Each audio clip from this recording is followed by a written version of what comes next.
Good afternoon dear students. ಈ ವಿಡಿಯೋದಲ್ಲಿ ನಾನು ನಿಮಗೆ JEE ಮೇನ್ಗೆ ಸಂಬಂಧಪಟ್ಟ ಹಾಗೆ ಒಂದು ಅಪ್ಡೇಟ್ ನಾನು ನಿಮಗೆ ಹೇಳಲು ಹೋಗ್ತಾ ಇದ್ದೇನೆ.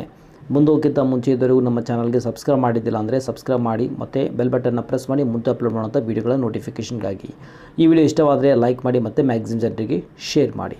ಈಗ ನಾವು ವಿಡಿಯೋನ ಸ್ಟಾರ್ಟ್ ಮಾಡೋಣ. Let's get started. National testing agency JEE main ಎಕ್ಸಾಮನ್ನಲ್ಲಿ ಪೋಸ್ಟ್ಪೋನ್ ಮಾಡಲಾಗಿದೆ. ಆ್ಯಕ್ಚುಲಿ 5ನೇ ತಾರೀಕು 7, 9, 11 ಏಪ್ರಿಲ್ 2022 ನಡೆಸಬೇಕಾಗಿರುವಂಥ JEE ಮೇನ್ ಎಕ್ಸಾಮನ್ನು ಇಲ್ಲಿ ಪೋಸ್ಟ್ಪೋನ್ ಮಾಡಲಾಗಿದೆ.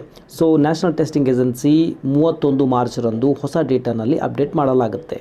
ಓಲ್ಡ್ ಶೆಡ್ಯೂಲ್ ಪ್ರಕಾರ ನೋಡಿದರೆ 31 ಮಾರ್ಚ್ 2020ರಂದು ಅಡ್ಮಿಟ್ ಕಾರ್ಡ್ನಲ್ಲಿ ರಿಲೀಸ್ ಮಾಡಲಾಗ್ತಾ ಇತ್ತು. ಆದರೆ ಈಗ ಎಕ್ಸಾಮ್ ಪೋಸ್ಟ್ಪೋನ್ ಆಗಿರುವ ಕಾರಣದಿಂದಾಗಿ ಹೊಸ ಅಪ್ಡೇಟನಲ್ಲಿ 31 ಮಾರ್ಚ್ರಂದಲ್ಲಿ ಪಬ್ಲಿಷ್ ಮಾಡಲಾಗುತ್ತೆ ಅಂತ ನ್ಯಾಷನಲ್ ಟೆಸ್ಟಿಂಗ್ ಏಜೆನ್ಸಿ ನೋಟಿಫಿಕೇಷನ್ ಹೊರಡಿಸಲಾಗಿದೆ. ಸೊ ವಿದ್ಯಾರ್ಥಿಗಳು ಇಲ್ಲಿ ಕಂಟಿನ್ಯೂಸ್ ಆಗಿ ಅಫಿಷಿಯಲ್ ವೆಬ್ಸೈಟ್ಗೆ ವಿಸಿಟ್ ಮಾಡಿ jeemain.nta.nic.in ಅಥವಾ www.nta.ac.inಗೆ ವಿಸಿಟ್ ಮಾಡ್ತಾರೆ. ನಿಮಗೆ ಲೇಟೆಸ್ಟ್ ಅಪ್ಡೇಟ್ ಸಹ ಸಿಗುತ್ತೆ. ಹಾಗೂ ಲೇಟೆಸ್ಟ್ ಅಪ್ಡೇಟನ್ನಲ್ಲಿ ರಿಜಿಸ್ಟರ್ ಮಾಡಿರುವಂತಹ ಮೊಬೈಲ್ ನಂಬರ್ ಅಥವಾ ಇಮೇಲ್ ಐ ಡಿಗೆ ಸಹ ಕಳಿಸಲಾಗುತ್ತೆ. ಹಾಗೂ ವಿದ್ಯಾರ್ಥಿಗಳು ಇಲ್ಲಿ ನಾನು ತೋರಿಸಿರುವಂಥ ನಂಬರ್ 012068952000 ನಂಬರ್ಗೆ ಫೋನ್ ಮಾಡಿ ಸಹ ಅಲ್ಲಿ ಯಾವುದೇ ರೀತಿ ಡೌಟ್ ಇದರಲ್ಲಿ ಕ್ಲಾರಿಫಿಕೇಷನ್ ಮಾಡಿಕೊಳ್ಬೋದು.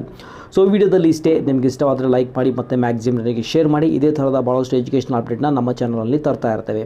ಸೊ ಮತ್ತೆ ಸಿಗೋಣ ಮುಂದಿನ ವಿಡಿಯೋದಲ್ಲಿ. ಅಲ್ಲಿವರೆಗೂ ಟೇಕ್ ಕೇರ್.